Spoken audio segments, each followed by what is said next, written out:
Hello, Stephen White, Steve Arts 89. Holy crap, the Picard trailer from Comic Con dropped. I didn't even think about there being one. For some reason, I've been too distracted, I didn't even think of it. And I saw it 2 hours ago, it dropped or something. I'm like, oh my, wow.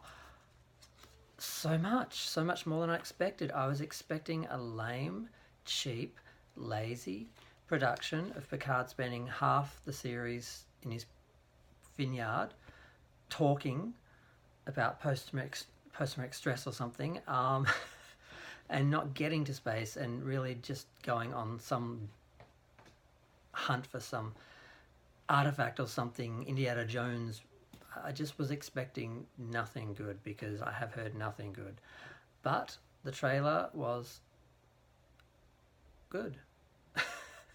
There was a lot in it. There's a lot to talk about. Well, we start off at the vineyard, of course, and we see a few scenes there. And basically, he did try to leave Starfleet, and he did try to fit in at the vineyard, but obviously he never did, and he kept getting pulled back to space.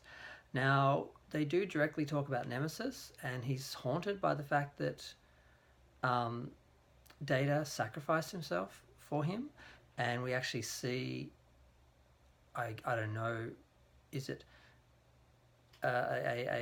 is it Data that's been repaired somehow? Is it earlier transporter pattern? Is it B4? Is it Law? Is it a new body for his consciousness? But we see him in pieces. And at the end of the preview, we see him speaking, but Picard says he doesn't want the game to end. But is this a dream? Is he thinking about, haunted by Data?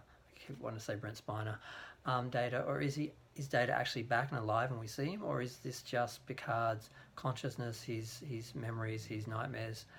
We saw him having nightmares in First Contact. I imagine that's something they're going to have because he had post-traumatic stress from being abducted by the Borg and assimilated in the first place, and that was like an analogy for male rape, and that's part of his whole trauma and all that in that film, and that is something that they're not going to leave because he's not entirely a broken man, but he's damaged and he's had to sort of go away from Starfleet, and he's been pulled back. Basically, this girl approaches him, and I'm a bit worried. She looks like a bit of a Mary Sue. She's got superpowers, and she's some sort of threatening weapon that has to be protected, and yet some people would feel destroyed. So that's something we're definitely getting from this. She has a fight scene. She gets beamed out of it. I'm hoping she's complex and she has a journey and she has an arc and she's not just some flawless super girl or something, because that's just everything has a Mary Sue at the moment. So I'm hoping that they're going to go a bit deeper than that. They're going to go deeper than Michael. It already looks like she's got more complexity than Michael Burnham already in the trailer. We see an Admiral, which sucks. I was hoping to see Admiral Janeway because I thought we would see some people, and we did. We saw Jerri Ryan. She's back as 7 of 9, and we saw Brent Spiner back as Data. Now we see a shot of the Borg at the end as well, of the Borg cube. But again, is that a nightmare, a memory? Is that a memory of War 359, a flashback, or is that something that's happening? Are the Borg actually involved directly? Now we see a detention center which, quote, states that there's been so many days since an assimilation, which implies that these are somehow Borg refugees. Are they people who were rescued by the collective that are being treated like they are a Trump era immigrant, or we see people watching over them? They're in like I don't know what that is. Why would there be that if people were saved from assimilation? Because they show a person that looks like they might have been Borg having implant removed, and they've got scars and marks, like it looks like they could be rescuing Borg. So the story seems to involve the Borg and the Romulans. We see a couple of Romulans. We see Romulans manhandling Picard. We see it's hard to tell the Romulans from Vulcans. Are they all Vulcans? Are they all Romulan? There do seem to be some people with some slightly pronounced ridges, but predominantly not. So are they all Vulcan, or have they decided to soften the makeup from Nemesis? Or was it an attempt from the remaining Romulans to assimilate and to do they change their appearance so they could pass as Vulcan? So they wouldn't. I mean, are they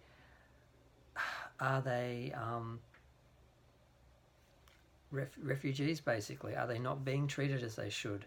Is this being treated as a victory by the Federation? Is that there's so much, and yes, I'm kind of excited. There's actually a lot to think about. A lot they could do with this, more than I thought they would. It actually looks like they're trying, which is interesting. The date on it is no longer. It was supposed to be, I think, December 2019 or late 2019. It's now early 2020. So obviously they were delayed, as they said they weren't. They were. They're not on schedule. But if that means what we get is better, I don't give up. So long as we get an interesting series, and it already looks interesting. We saw Starfleet, we saw the Vineyards, we saw the ship. The ship is funny. The bridge, it kind of has a slight feel of a Federation bridge because it's large and it has a slightly round feeling about it. But basically, it looks like an engine room, like they're sitting in an engine room, and at the back is the warp core. It almost looks like the Voyager motion picture warp core. It feels like that. It feels like they just pulled the warp core out, pushed it up the back, and turned it into a bridge.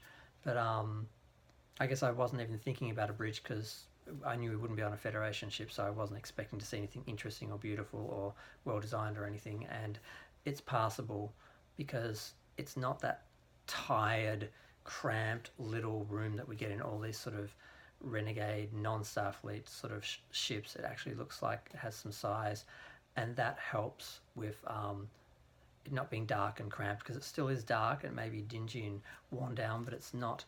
So they found a way to balance that out.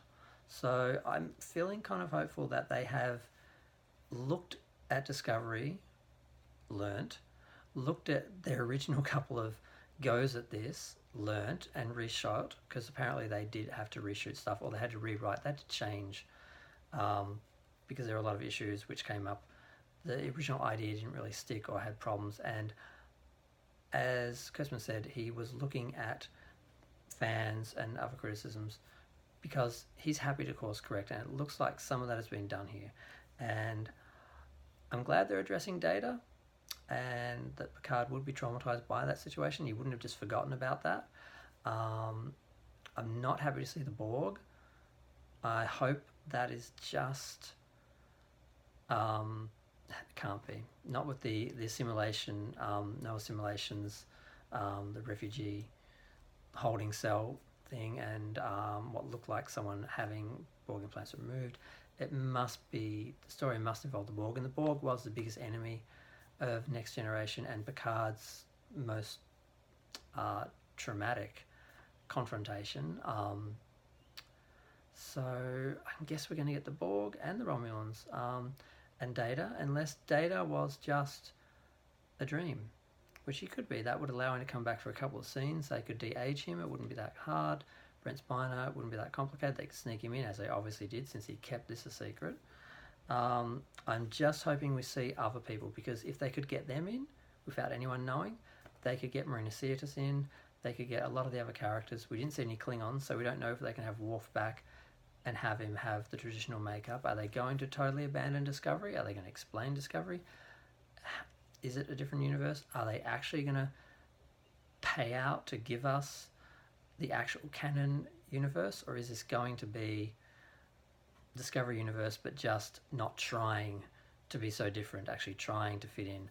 Because the uniforms that we saw in the background looked fine. They didn't look cheap, which was one of the criticisms of that one image that we did get.